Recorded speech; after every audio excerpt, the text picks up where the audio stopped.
పరిశుద్ధుడైన యేసుక్రీస్తు వారి నామంలో అందరికి కూడా శుభాలు ప్రకటిస్తూ ఉన్నాను.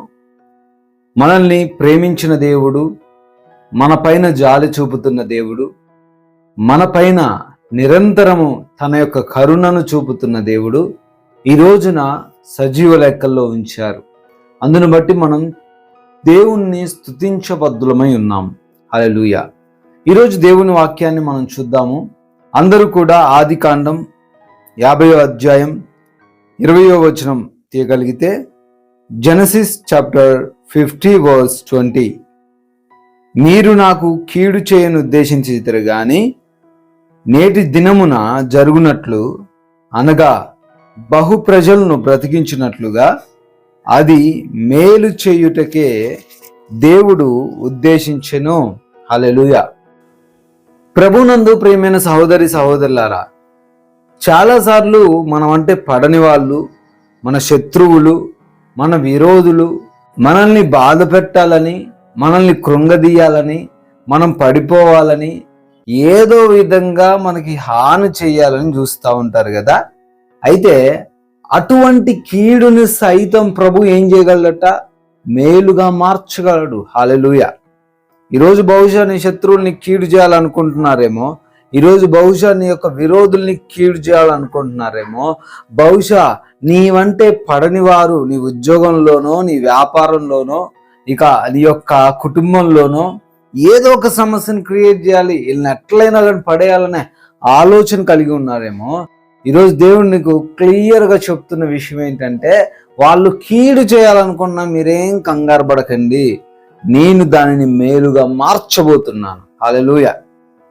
ఈ యొక్క విషయాన్ని మనం అర్థం చేసుకోవడానికి ప్రయత్నించినప్పుడు యోసేపు గురించి ఈ మాటలు చెప్పబడ్డాయి. యోసేపు చెప్తున్నాడు, అన్నదమ్ములు వచ్చి యోసేపుతో అంటున్నారు, అయ్యా తమ్ముడు మమ్మల్ని క్షమించండి, కావాలని మేము చేయలేదు, ఏదో కోపంలో అలా చేసాం, మిమ్మల్ని చంపాలనుకున్నాం నిన్ను అని చెప్పి వాళ్ళు ప్రాధేయపడుతుంటే అప్పుడు యోసేపు అంటున్నమాట, మీరు నా కీడు చేయాలనుకున్నారు కానీ నా దేవుడు నాకు మేలు చేశాడు.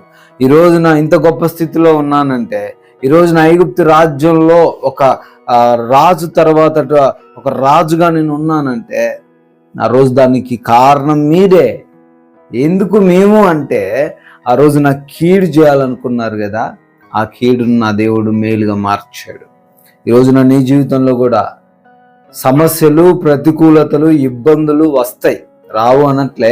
అవి వచ్చినప్పుడు అవి నీకు మంచికే జరగబోతున్నాయని గ్రహించు. సమస్తము సమకూడు ఏమవుతున్నాయటండి, అన్ని మన మంచిగా జరుగుతున్నాయి. ఈరోజు నువ్వు శోధన ఎదుర్కొంటున్నావా, ఈరోజు బాధను ఎదుర్కొంటున్నావా, ఈరోజు కృంగుదలను ఎదుర్కొంటున్నావా, ఈరోజు అనారోగ్య పరిస్థితులను నువ్వు ఎదుర్కొంటున్నావా, అవి చూస్తున్నావా? ఎప్పటికీ జీవితం ఇంతే ఉంటుంది అనుకుంటున్నావా? కాదండి, దేవుడు దానిని మేలుగా మార్చబోతున్నాడు, దానిని నీకు బెనిఫిట్గా మార్చబోతున్నాడు, దానిని నీకు లాభదాయకంగా మార్చబోతున్నాడు, తద్వారా నీకు అభివృద్ధిని ఆయన తీసుకురాబోతున్నాడు. హల్లెలూయా. కాబట్టి భయపడొద్దు. నీకు ఆ సమస్య రాగానే, నీకు ఇబ్బందులు రాగానే, శత్రువులు ఏదో చేయగానే వెంటనే కంగారు పడిపోవద్దు. ప్రకటించండి, నా దేవుడు ఏం చేయగలడు. నువ్వు కీడు చేయాలనుకుంటున్నావు, దాన్ని ఏం చేయగలడు? మేలుగా మార్చగలడు. ఎవరైనా శాపనార్థాలు పెడతారా? డోంట్ కేర్, పట్టించుకోకండి. ఆ శాపనార్థాలను దేవుడు ఏం చేయగలడు? ఆశీర్వాదంగా చేయగలడు. దేవునికి స్తోత్రం. యోసేపును బహుశా అందరూ దేనికి పనికి రావని ఉండొచ్చు, అన్నదమ్ములు నువ్వు ఒక ఉపయోగం లేని వ్యక్తి అని ఉండొచ్చు, ఆ పోతిఫరు భార్య నింద వేసింది ఉండొచ్చు, జైల్లో ఎంతో కఠినమైన జీవితాన్ని గడిపి ఉండొచ్చు. ఇవన్నీ చూస్తున్నప్పుడు యోసేపు యొక్క హృదయం బహుశా చెలించిపోయి ఉండొచ్చు. ఏంటి నా పరిస్థితి, ఏంటి నేను ఇలా ఉన్నాను, ఇది నా జీవితం ఇలా కొనసాగుతుంది అని అనుకుని ఉండొచ్చు.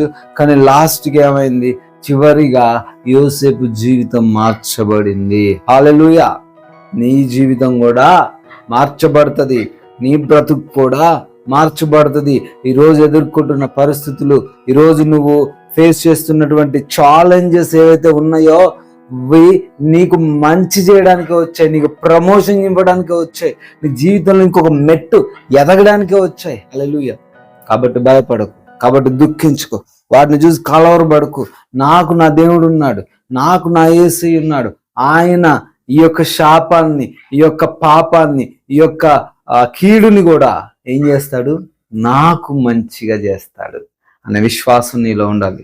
ధైర్యంగా ఉండు, దేవుని పైన ఆధారపడి జీవించు. అద్భుతంగా దేవుడు నిన్ను ఆశీర్వదిస్తాడు. ఈ మాటలు దేవుడు దీవించును గాక. మీకోసం ప్రార్థిస్తాను, ప్రార్థనలు ఏకీభవించండి. అద్వితీయుడ స్తోత్రాలు నాయన, ఆరాధ్యనీయుడు వందనాలు ప్రభువా. అవును తండ్రి, మా యొక్క జీవితంలో కీడును సైతం మేలుగా మార్చగలిగిన దేవుడు ప్రభువా. ఈ లోకస్తులు మమ్మల్ని ఇబ్బందులకు గురి చేయాలని, సమస్యలకు గురి చేయాలనుకున్నప్పటికీ వాటన్నిటిని కూడా మాకు ఆశీర్వాదకరంగా మార్చబోతున్నందుకు స్తుతులు తండ్రి. ఈ సమయంలో ప్రార్థనలు ఏకీభవిస్తున్న ప్రతి ఒక్క బిడ్డను కూడా దీవించి ఆశీర్వదించండి తండ్రి. వారి కుటుంబాలను దీవించండి. వారు ఏ సమస్యతో, ఏ అనారోగ్యంతో, ఏ వ్యాధి బాధతో, ఏ బలహీనతతో, ఏ ఆర్థిక సమస్యలతో, ఏ కుటుంబ పరమైన విభేదాలతో ఉన్నారో యేసునామములో వాటన్నిటిలో నుంచి విడిపించండి, రక్షించండి నాయన. ఈ రోజున పనులన్నిటినీ కూడా దీవించి ఆశీర్వదించమని, ప్రతి పనిలో తండ్రి దీవెనలు దయచేయమని, ప్రతి ప్రయత్నమును ఆశీర్వదించమని, మార్గములలో మీరే తోడై ఉండి రక్షణ అనుగ్రహించమని యేసుక్రీస్తు వారి మహిమ కలిగిన నామంలో ఈ ప్రార్థనను అడిగి వేడుకుంటున్నాం తండ్రి. Amen. God bless you all. దేవుడు మిమ్మల్ని అందరినీ కూడా దీవించును గాక.